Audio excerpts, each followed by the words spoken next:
กระทรวงแผนการและการลงทุนได้จัดพิธีประดับเหรียญการระลึก70 ปีภาคประชาชนปฏิบัติลาวมอบใบยั่งยืนในภาคปลอดใสเข้มแข็งนักแน่นและใบย่องยอให้กับพนักงานดีเด่นประจำปี 2024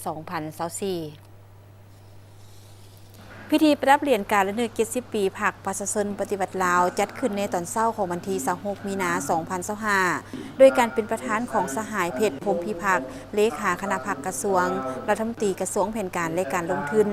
สหายได้กล่าวสรรเสริญต่อผู้ได้รับการประดับเหรียญการระลึก70 ปีครั้งนี้ว่าการประดับเหรียญในครั้งนี้เป็นการแสดงให้เห็นถึงความผู้บุญคุณอย่างสุดซึ้ง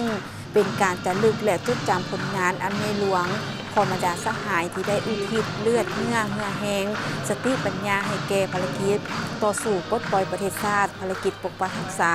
และสร้างสรรค์พัฒนาประเทศชาติเป็นการย่อมยอสรรเสริญเป็นความภาคภูมิใจของภาครัฐบาลและประชาชนลาวบรรดาเผ่าที่มีต่อบรรดาสหายผลงานคุณงามความดีและวิรกรรมของบรรดาสหายยังหอมหวนหุ่งใสในดวงใจของพนักงานทั่วกระทรวงและถือจะลึกไว้ในประวัติศาสตร์ของกระทรวงแผนการและการลงทุนในหน้าประวัติศาสตร์คำของพรรคประชาชนปฏิบัติลาวและประวัติศาสตร์ของชาติลาวเฮาตลอดไปและได้ประดับเหรียญการระลึก70 ปีวันสั่งตั้งพรรคประชาชนปฏิบัติลาวให้สมาชิกพรรคพนักงานที่มีผลงานโดดเด่นจำนวน24สหายหญิง3สหาย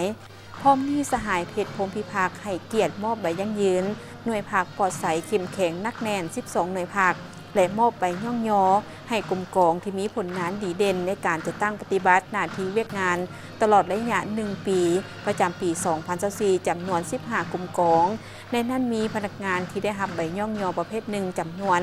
600 กว่าสหายเป็นหญิง200 กว่าสหายย่องยอประเภท2จำนวน1สหาย